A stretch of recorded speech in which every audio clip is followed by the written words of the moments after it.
Hello guys, welcome to a new video from the channel. This time we tell you how to fix security boot and tpm 2.0 error in Valorant.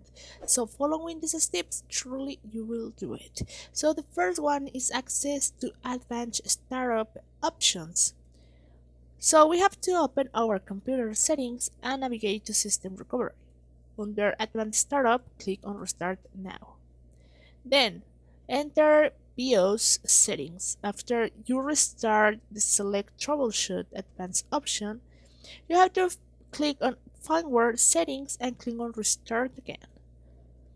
Alternatively, you can press a specific key like F2, F10, delete or escape during the startup to enter the BIOS. The key varies depending on your computer's manufacturer. So enable tpm 2.0. In the BIOS menu, look the Security or Advanced tab.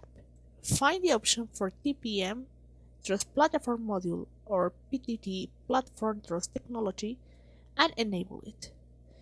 Then you have to enable Secure Boot. You have to navigate to Boot or Security section in the BIOS. Locate the Secure Boot option and set it to the Enable. If there's a custom or standard mode, choose Standard. Then save and change and exit. Save your changes usually by pressing F10 and exit the BIOS. Your computer will restart again.